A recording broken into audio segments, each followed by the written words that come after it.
Welcome to the Long COVID podcast with me, Jackie Baxter. I am really excited to bring you today's episode. Please do check out the links in the show notes where you can find the podcast website, social media and support group, as well as a link to buy me a coffee if you are able. You should not rely on any medical information contained in this podcast and related materials in making medical, health-related or other decisions. Please do consult a doctor or other health professional. I love to hear from you. If you've got any suggestions or feedback or just want to say hey, then please do get in touch. I really hope you enjoy this episode, so here we go.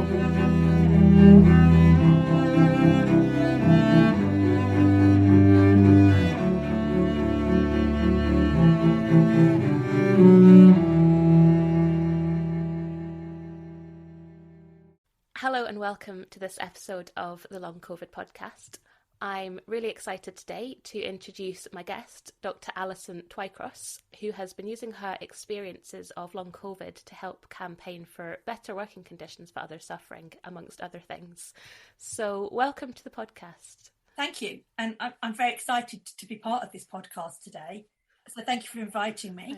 So it's wonderful to have you here. Would you mind starting off just by briefly introducing yourself and what it is that you do or what you did before COVID? Okay, so I'm Alison Twycross.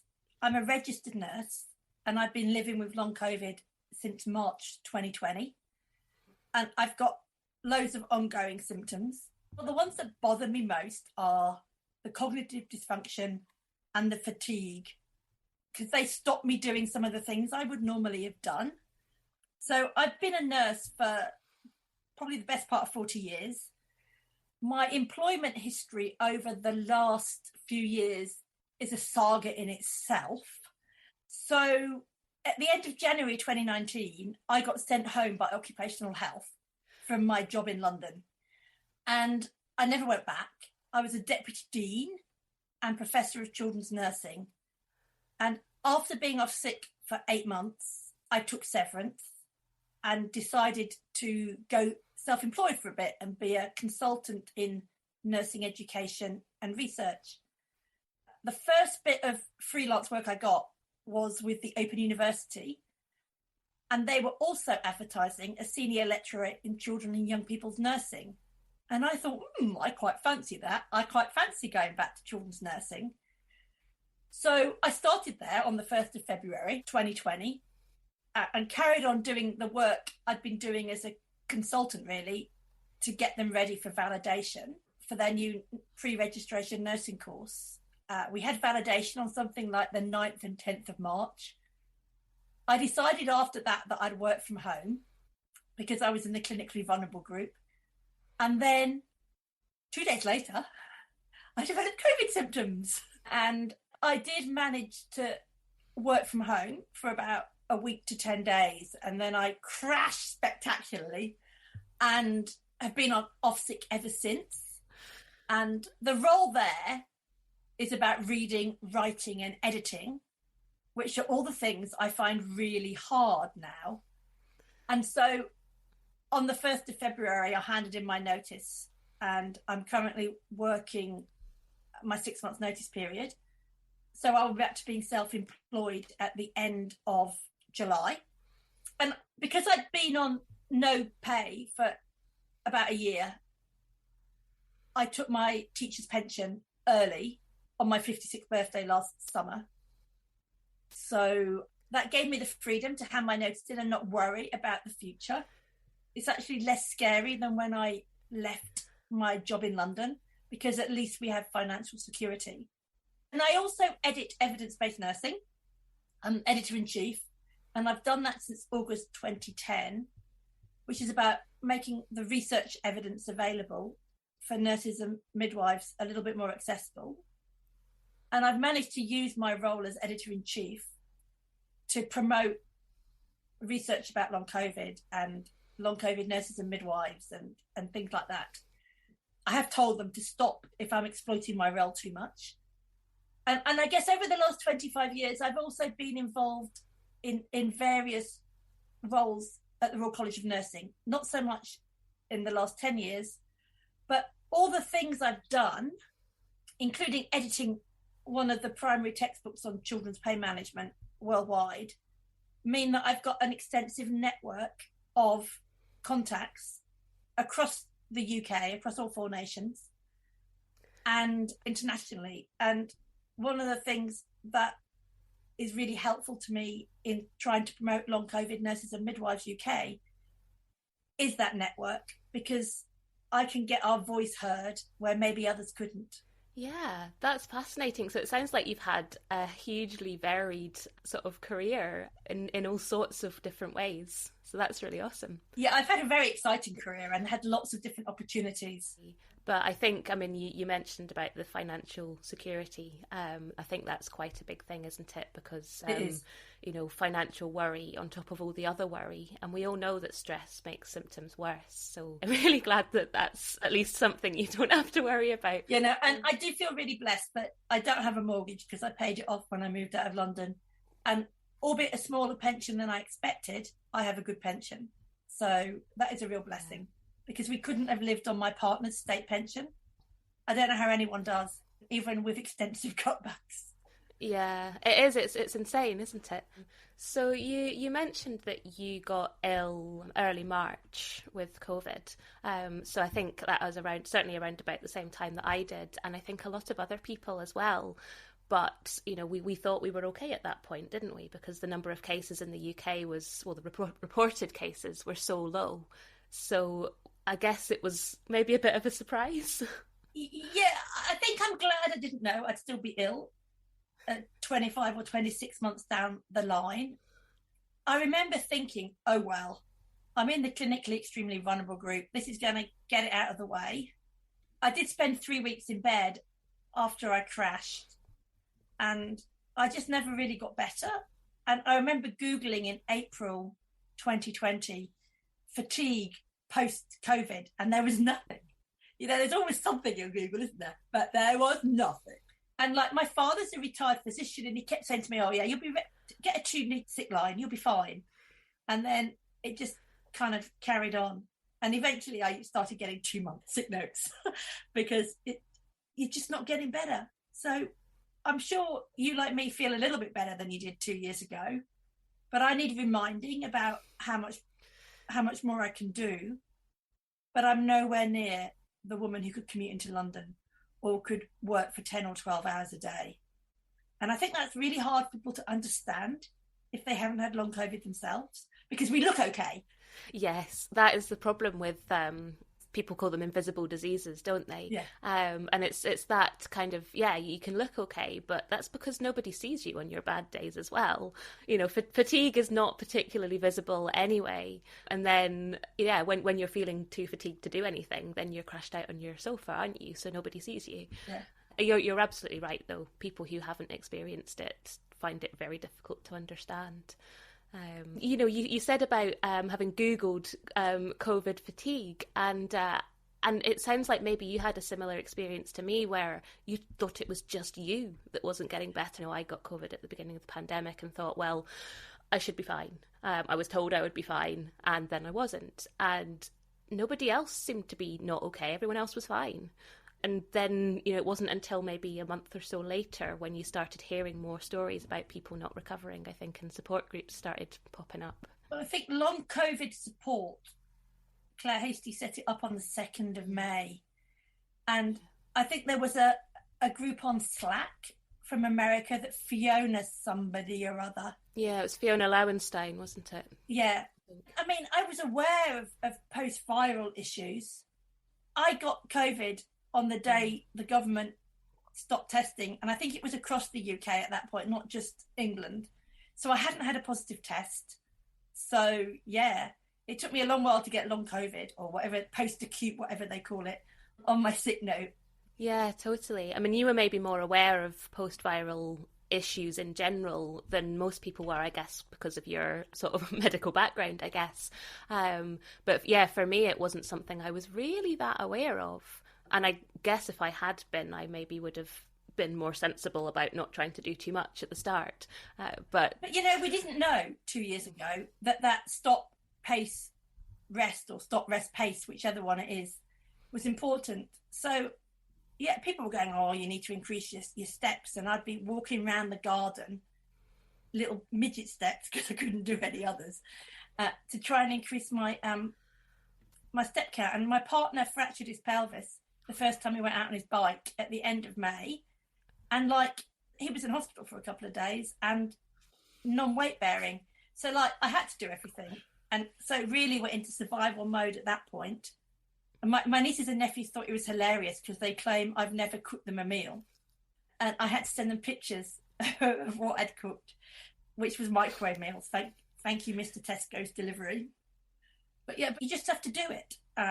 I do wonder if we'd known then, maybe if I hadn't worked in those first 10 days. But I was on immunosuppressants when I first got COVID.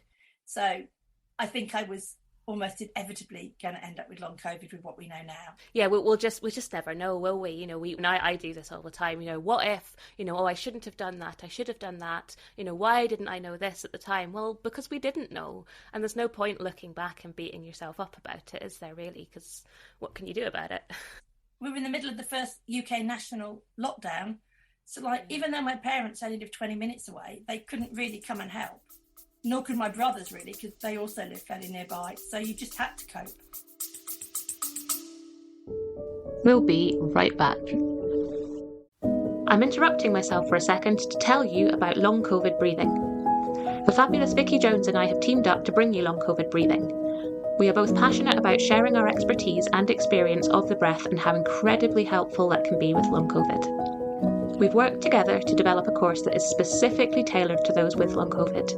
It's a 6-week course with 12 sessions, all delivered online. The community feel and learning that we're all sharing is such a joy. To find out more information and to sign up for our courses, workshops and other shorter sessions, please check out the link below, longcovidbreathing.com, or email longcovidbreathing@gmail.com to start your breathing journey with us.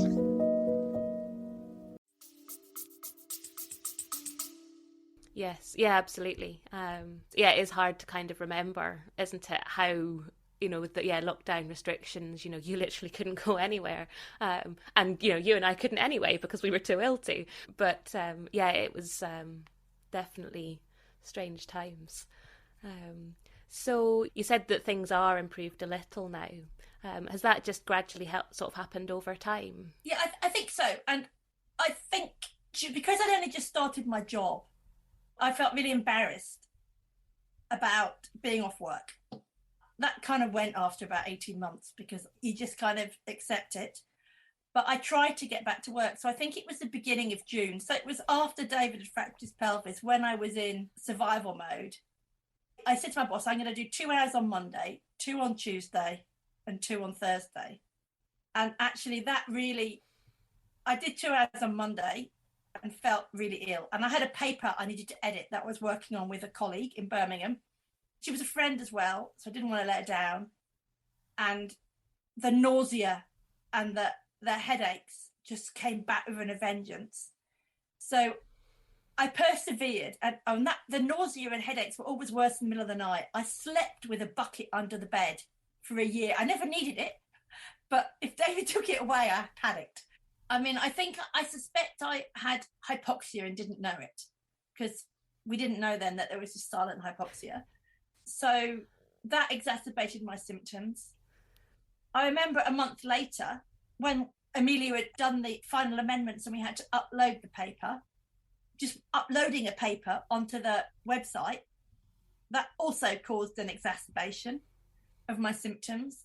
And that's something I do all the time. I'm an academic. And the first blog I wrote about long COVID with Jake, a medic, took weeks and weeks to write. The one I wrote in October about what it was like for healthcare professionals returning to work took probably 6 or 7 weeks, and I nearly gave up. But thanks to some support from my long COVID buddies, we made it. And I think I can do a bit more now. So in October, the end of October, I realised I was spending a lot of the day trying not to cry. So I went on antidepressants and I started sleeping better at night, which meant that I didn't worry about having a sleep in the day. So now I do a bit in the morning. I have a 2 or 3 hour, David said I have to call it a sleep. So I have a sleep from anything from an hour and a half to 3 hours after lunch. And then I can do some more work late afternoon. So people who ask for a meeting get, well, mid-morning or after 4 p.m. And but if I manage to have my sleep in the middle of the day, it really helps. So on Saturday, it was the last football match of the season in the English League One. And all the matches were at 12:30. So normally, if I'm a season ticket holder at Oxford, normally if Oxford are playing at 3, I have lunch really early and have an hour and a bit sleep before we go. But I couldn't do that because it was at 12:30. And by the time we got home, I was holding onto the car and I had to hold my niece's arm walking down the stairs at the stadium. And it's like I fell into bed at 4 o'clock and didn't move for an hour and a half. And I thought that just illustrates how much I need that nap. And so it seems to work for me, but it took me 18 months to work that out. And I think various things have recovered, but I still can't find the words I need sometimes. And things do take longer. I used to be able to write a blog for the journal on a return journey into London and back. Nah, can't do that anymore. Yeah, it's interesting, isn't it? I mean, I was speaking to somebody a few days ago and they described it as like learning your new body. And it kind of is like that, isn't it? Because you have to kind of work out new ways of how you can do things and what you can and can't do, and sort of giving some things up in order to be able to do the others. The only thing I still do from my old life is go to the football. Oh, and I guess edit the journal. But yeah, once or twice I thought, COVID's really prevalent. Maybe I should stop going to the football. But it was literally the last thing left. And I couldn't bring myself to do it. And it's outside. So, yeah, it's very different. And was it worth the crash afterwards? Yeah, well, it was an interesting game because it was the last game of the season. And neither team really had anything to play for. So it was an unusual game, but it was definitely worth going because for someone who's supported Oxford United for as long as I have, it's been a pretty good season. Oh, that's awesome. I've definitely noticed a few times you sort of think, I don't think I should be doing this, but at the same time, I'm going to do it because I need some joy in my life and I'll probably suffer for it. But as a one-off, it's worth it. Yeah, I felt pretty bad on Sunday, but like my cousin said to me, but it was worth it, wasn't it? And I said, yeah. Totally.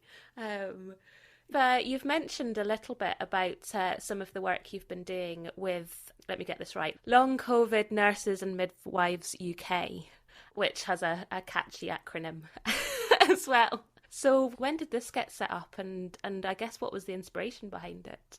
Okay, so it is a bit of a mouthful, but we felt it was important to include both nurses and midwives and also to have the UK there because we have reps from England, Scotland, Wales and Northern Ireland.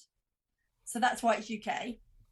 And in preparing for the podcast, I kind of thought about how it came about. And I think the impetus for it started in the autumn. I've been a member of several Facebook groups for most of my long COVID journey. And one of the things that nurses and midwives and in England nursing associates have always expressed anxiety about throughout is their revalidation for the Nursing and Midwifery Council, which we have to do every 3 years. And if we don't do it, we can't stay on the register and so we can't work. And you have to do a certain number of practice hours and you have to do a certain amount of CPD and do some reflections, get some feedback and reflect on that. And I remember the year before being in a panic about it. And a friend of mine in the village who is a nurse said, come on, don't be ridiculous. It's not going to take that long. I'll help you. So I got it done. But that really made me think because I'm someone who's used to writing and I struggled with it. And it had been an ongoing theme among all the NMC registrants on the Facebook groups. And I suddenly thought, I know quite a lot of the senior people at the Nursing and Midwifery Council. Why don't I contact them? So I reached out to them and asked people on the Facebook groups to let me know what their main concerns were. And we had a conversation, myself and two of the people who work at the NMC, Sam Donoghue and Anne Trotter, and he answered some of my questions and the questions that other people had. And so I prepared some notes. It took a long time, but I prepared some notes afterwards. But I didn't have a website to put it on. So I had to keep posting it on the Facebook groups. But thankfully, you can post PDFs on Facebook. You can't on Twitter, can you? And also, after I published my blog on what it was like for people returning to work, i.e. a bit of a disgrace, I spoke to Sue Tranker, who's the Chief Nursing Officer in Wales, having messaged her on Twitter, and got some useful information from her and made that contact. And then I persuaded the editorial team at Evidence-Based Nursing that it'd be a good idea to do some podcasts about nurses' experience of long COVID.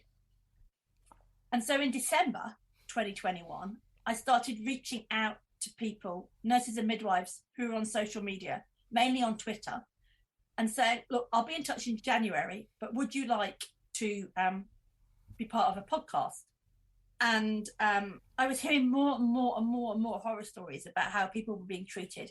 And I have to say now, because I get accused of being negative, that I know there are some NHS organisations across the 4 nations that are doing a really good job at supporting their staff. And I know that I hear the horror stories, but the ones I hear are utterly appalling. So I guess I decided we needed to do a little bit more than just record podcasts.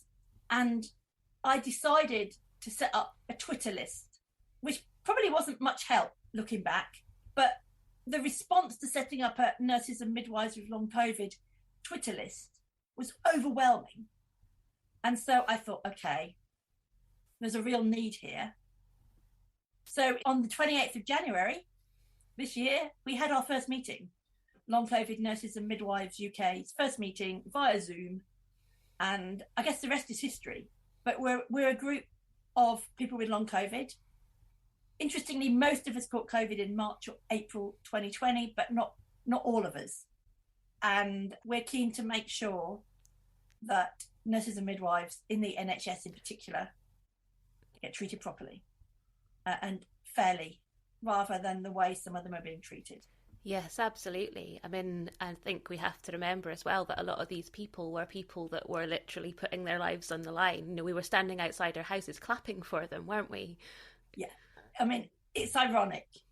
Nurses and midwives and other healthcare professionals and frontline workers, so teachers, I think, have had a bit of a raw deal as well, were the heroes of the country.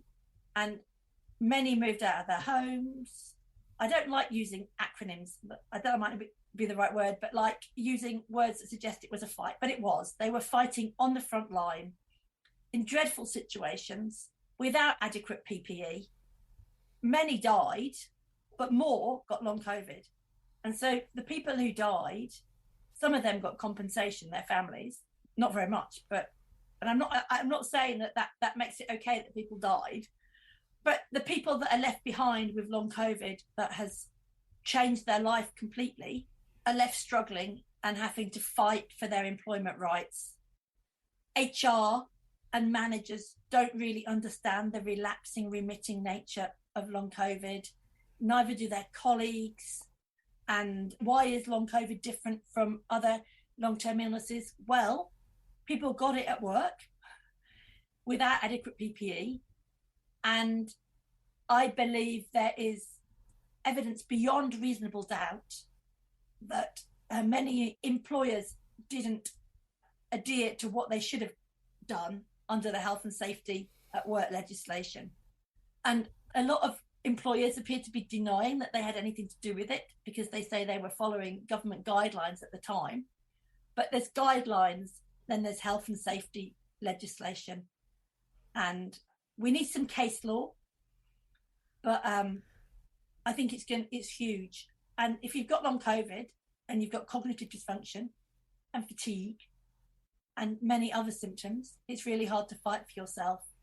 So the fact that HR and managers don't understand, and sometimes the reps don't either because it's so new, your union reps, we're trying to kind of identify best practice and share information as a group. Unfortunately, we don't have the capacity to offer individual support because A, we're not well enough, and B, it would just be too overwhelming.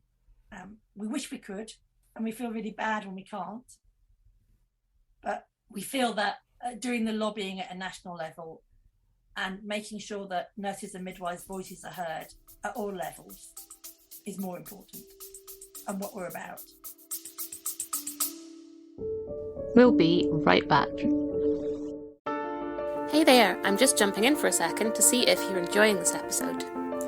If you're finding it useful, maybe you would consider sharing it somewhere, a friend, a group, or even on your Twitter feed.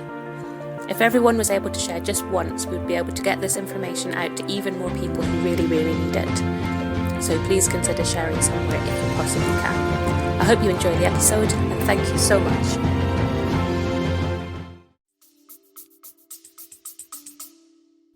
Yeah, for sure.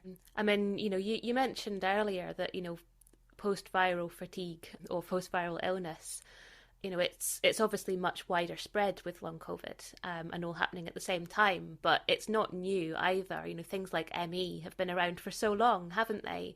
And how is the system still not understanding the nature of these sort of illnesses? It's very interesting, and I think it says something about the medical profession.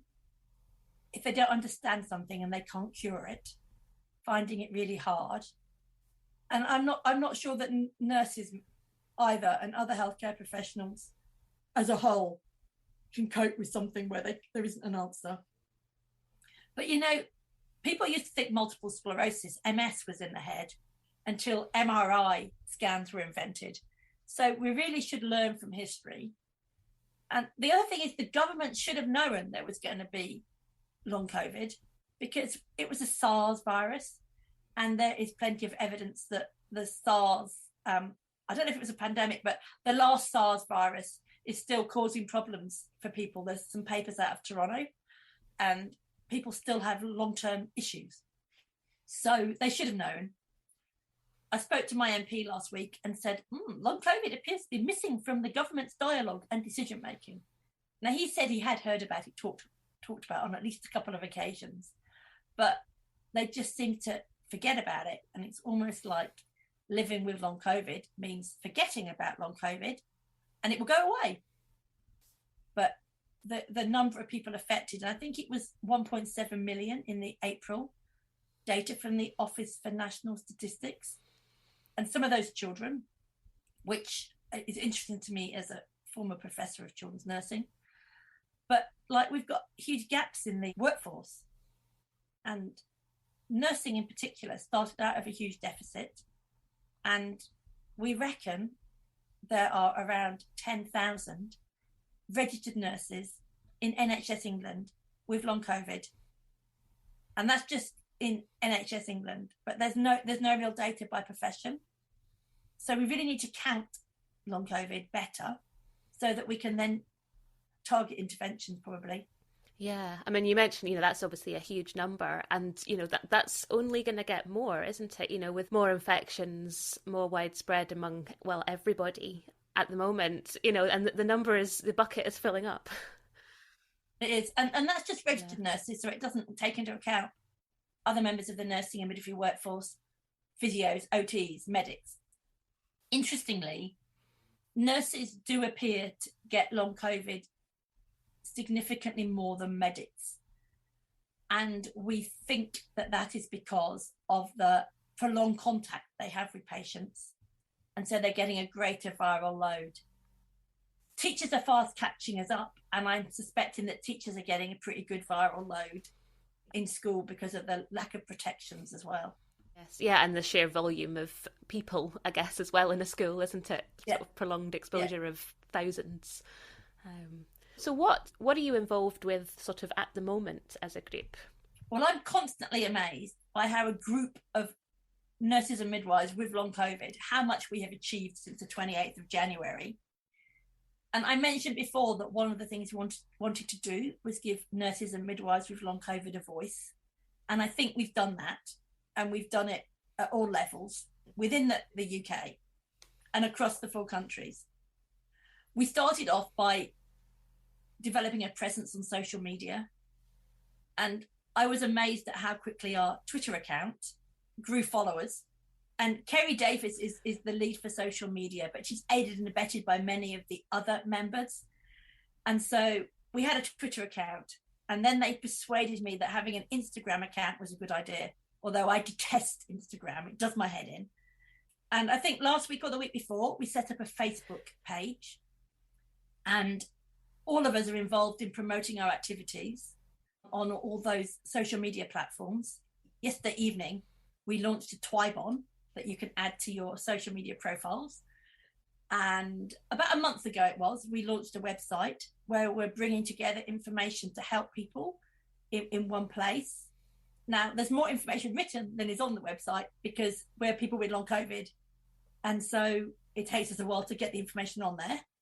And also, I've got half drafts of things and scribbled on bits of paper, because for the first time in 25 years, I've needed to write on paper rather than straight onto the computer. So we're developing a website so we can point people in the direction of information that's on there and in other places.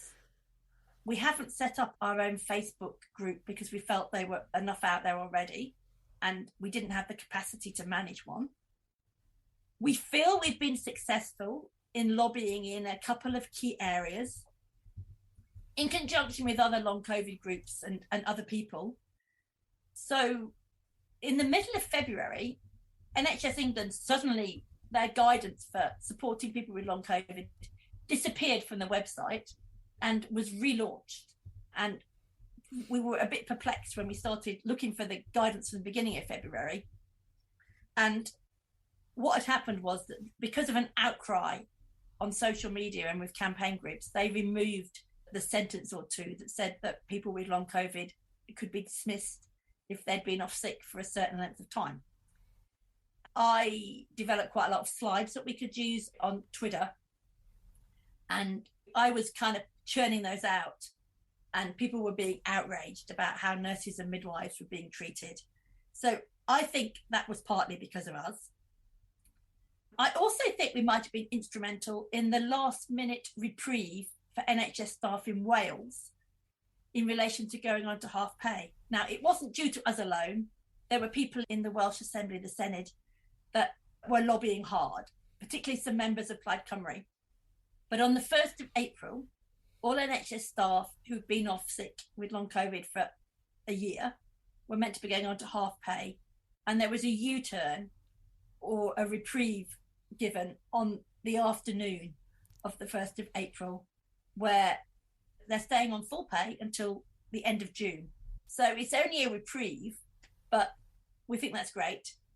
And we suspect the outcry about people going on to half pay in Wales that we had all over Twitter as well may be one of the reasons why they haven't done it in England yet. Although the other half of me thinks it's because they wanted to wait till after today's elections, but only time will tell. So I've said that we point people in the direction of information, like about disability, about appropriate return to work, information, best practice guidelines, keeping people up to date about variations in guidelines across the 4 nations.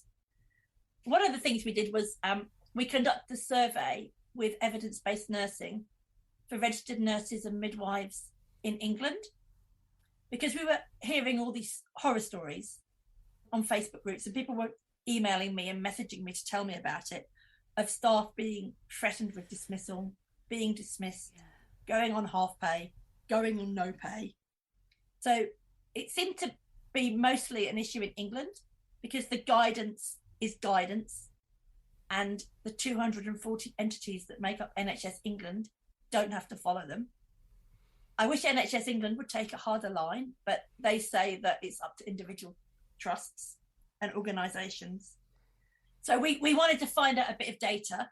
So we found that many registered nurses and midwives were now on half pay or no pay. There were some who had been dismissed, and there were some who'd chosen to leave. Members of the group have written quite a lot of blogs, some for evidence-based nursing, some elsewhere. We've talked to journalists, both within the nursing press and elsewhere. I was quite excited to be featured in the Financial Times just before Easter. I even had my photo in it. I was quite amused at how excited I was about it, given that I've been quoted in the nursing press for years. But anyway, and ahead of the debate in the UK Parliament last month about COVID-19 and employment, we did write a briefing paper that we can send to people about what's happening with nurses and midwives with long COVID. We didn't know the debate was happening because you don't, until relatively late. And I amazed myself by managing to write a briefing paper in a day. It did mean I would crash for the rest of the week. I did 2 hours on it in the morning, having written notes over the weekend about what I wanted to go in there, sent it to the gang, then went to bed and got up and did some more editing, and then gave it to David, my partner, at about 5 o'clock and said, please proofread this, but please don't say it's really bad. And like, I look at it now and it could be better, but that was like a major achievement in my long COVID journey, and means that we can send it out to other people. The Royal College of Nursing have also recently launched a web page just before Easter, pulling together all the information for their members with long COVID. And that was because we pointed out that it was really hard to find information. So I spoke to the English director of the Royal College of Nursing, and she listened and then acted to pull it all together and asked for feedback when it was launched. And we've said, I think you should have some information as long COVID and whether it's a disability or not. So they're doing that. Several of us have presented at meetings. So I gave a presentation to the Welsh Government's cross-party group in April. I proved I could still do presentations, which was quite exciting. Kerry Davis, who is a community nurse who works at the University Hospitals of Morecambe Bay Foundation Trust, has been supported to tell her long COVID story by her employer, and her employer are doing a really good job. They have an occupational health physician and nurse on staff. So she's presented to the Chief Nursing Officer's Health and Wellbeing Reference Group. She joined Professor Anne Harris, who's a prof of occupational health nursing, to talk to some Bangor University students about long COVID. She's presented to NHSX and NHS England, NHS Improvement, attended a Queen's Nursing Institute nurse expert group meeting and talked about her journey. She presented at an NHS England ward and team leader conference and has been recorded for part of the Health Education England e-learning module on long COVID, which is now live. And I guess that's all very England-centric. I wish people would share things. But anyway, the University Hospitals of Morecambe Bay Foundation Trust has also set up a national long COVID network, which all nurses with long COVID across the 4 nations can join. And our Scottish rep, Cass MacDonald, is part of research work with the University of Glasgow long COVID PPI group, so the patient involvement group. And they've held 2 long COVID Scotland online cafes. And they've worked with advocacy and employment groups of long COVID Scotland as part of work with us, long COVID nurses and midwives and other groups. And is also a member of the Scottish Government cross-party group on long COVID. And they've also recently wrote to her employer and Alex McMahon, the Chief Nursing Officer in Scotland, and said, look, Greater Glasgow and Clyde are doing these great things. How about rolling it out across the whole of Scotland? And I've managed to meet with the English, Welsh and Scottish Chief Nursing Officers. The Northern Ireland Chief Nursing Officer wasn't in post at the time we started the group, and I'm not sure when she is starting. And we're currently developing links with other long COVID groups and key influencers. So long COVID Physio have contacted us. Long COVID SOS want to do some collaboration on social media. I'm part of the long COVID support employment group and have been asked to join long COVID support. So the tentacles, I was spreading our tentacles. And like just reading out that list to you, I think it's incredible what we've done. We're a group of people with long COVID, and we still managed to do this. And for many of us, it's made us feel that we have a purpose and that we're making a difference. But as I said before, things always take longer. Next week, we're launching our Friends of Long COVID Nurses and Midwives UK, but that got delayed because I had a family bereavement and needed some space. So we're launching it on International Nurses Day. So it's interesting. I love working with the group. They inspire me, but as someone who pushed themselves for the best part of 50 years to achieve and to get through her to-do list, having to knock things off the to-do list every now and then and have to be patient is hard. Patience isn't one of my virtues. So I think God has a sense of humour, really, in giving me long COVID. Maybe it's his way of, after 56 years, trying to teach me to be patient. The other thing we do is we support each other. So we have 2 WhatsApp groups now. One is for support and social stuff, and the other is for kind of businessy stuff. And there's usually someone awake in the middle of the night if someone's having a crisis. So that's kind of cool as well. That sounds amazing. I mean, that's so much that you've done in the space of like 3 months. It was kind of cool writing it down, because I don't think we'd realised. And we probably missed some stuff. We think it's making a difference, and we hope we can continue to make a difference. And not just actually to nurses and midwives, but to other NHS staff and other key workers. Because I think if we get it right for nurses and midwives, it will impact on other people as well. And there is some nice guidelines that say that the NHS should be an exemplar employer. So nice, I think, doesn't cover Scotland, but it definitely covers Wales. I'm not sure if it covers Northern Ireland.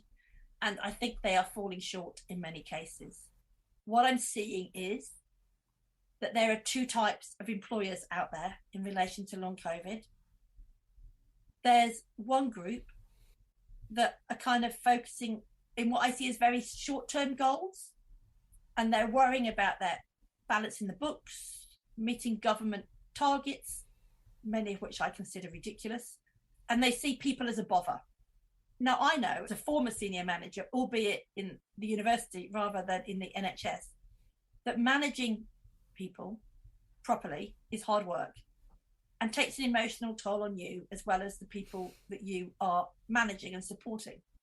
But the other group of organisations see people as their biggest asset and are working to maintain the talent in the organisation, and as such prepared to invest in their staff. From what I've seen, most employers seem to be in the former group. But as I said earlier, I hear the bad stories. And we are trying to pull together some best practice examples to put on our website.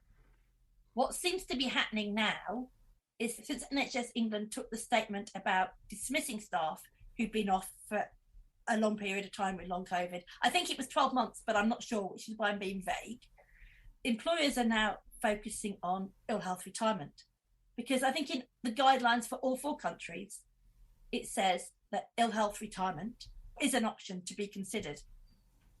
However, because many employers are focusing on balancing the books and seem to want to get rid of their staff with long COVID, ill health retirement is being used inappropriately, I think. So I did once support a member of staff with a long-term illness to get ill health retirement.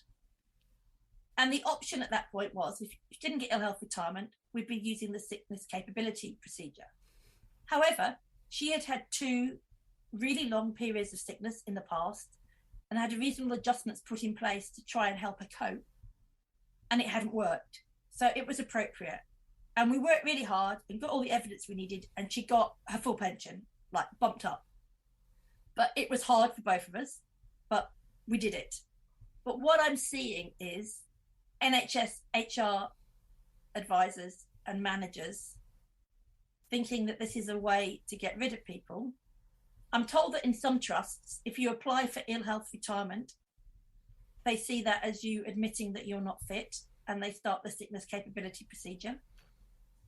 We don't know very much about the long-term impact of long COVID, so you're not automatically going to get ill health retirement. In fact, I don't know of anyone who has got ill health retirement on the grounds of long COVID.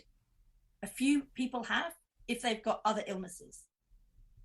But, you know, some people have got other illnesses that have started as part of long COVID, but they haven't had access to tests, so they don't know. But the thing that is bugging me a bit, and I was talking to a friend and colleague who's an occupational health physician last night, and she said, no, ill health retirement. And I read her out one of the quotes that I'd got, someone had sent me, and she went, And actually, ill health retirement is an option once you've tried to get someone back to work and put reasonable adjustments in place and supported them. And what isn't happening in what seems to me the vast majority of cases is those reasonable adjustments aren't being put in place and people aren't being given the chance to go back to work. Now, this is completely anecdotal, but it seems to me it's harder for nurses and midwives in clinical roles than it maybe is for people in office-based roles, or physios and OTs seem to get a little bit of a better deal in that they're allowed to work from home or not see patients for a while. Now, I've got no data to support that, so I can be shot down, but I think there's an inbuilt culture in nursing and midwifery that is inflexible in relation to supporting people to remain in work. And it's not just people with long COVID, it's across the piece. I dropped my hours when I was a newly qualified staff nurse to 4 days a week in a big London teaching hospital in the late 80s and got teased remorselessly about it. And I think there's an expectation that if you're in a clinical role, you'll be working at 200%. Whereas when you go back with long COVID, you might be at 50%, if that. And you really need an extended phase return. And I think it's something about a culture in the NHS that they maybe don't even realise is there, and a lack of focus on retaining staff. So it's not just about long COVID, but people with long COVID are bringing it to a head. And that's where we see the two different types of organisations as well. Yeah, and I guess, the sheer number of people with long COVID is obviously exacerbating an already existing problem. Yeah. So ill health retirement is my next campaign, and I'm about to put a Padlet page up for people to put their experiences on, because we kind of want to understand who's introducing it and what procedures they're using and at what stage, to see how big the problem is. I hope to do some work with the long COVID support employment group to highlight poor practice and support people to do a little bit better. Yeah, because I think, it needs to be across the board, obviously people in medical roles, people in teaching, people in whatever they're doing need to have that level of support and flexibility, don't they? Yeah, no, I have a teacher with long COVID who messages me every now and then to keep me up to date, and teachers are struggling to get ill health retirement as well. But again, it might be because of the steps not being put in. It might not just be because we don't know enough about long COVID. One of the things that bugs people with long COVID most is the inconsistency. Across the 4 nations, we can't do anything about that because of devolution. And interesting, a lot of people in England didn't realise that health was devolved until they saw that people are getting a different deal in the 4 countries. But what we should be able to do something about is make sure that people within the same country are getting the same deal. And in England, that isn't happening. And it's immoral, it's unfair, and it's unjust. Yes, definitely. Well, all those websites and links and things that you've mentioned, I'll make sure all of them go into the show notes alongside your website, which sounds like it's got a huge amount of information on it. We're adding stuff to the website as it goes along. So, yeah, it's a good resource. Yeah. And there's a contact us email if people want to contact us about issues, but we can't give individual support. And people can also contact us via our Facebook page. Perfect. And I'll make sure a link to that goes on as well. Amazing. Thank you so much for coming along and chatting to me today. I think a lot of people will be able to identify with your experiences and will definitely be helped by all the work that you're doing. So thank you so much for that. And thank you for coming along today. Thank you. My pleasure. Thank you so much to all of my guests and to you for listening. I hope you've enjoyed it, or at least found it useful. The Long COVID podcast is entirely self-produced and self-funded. I'm doing all of this myself. If you're able to, please go to buymeacoffee.com/longcovidpod to help me cover the costs of hosting the podcast. Please look out for the next episode of the Long COVID podcast. It's available on all the usual podcast hosting things. And do get in touch. I'd love to hear from you.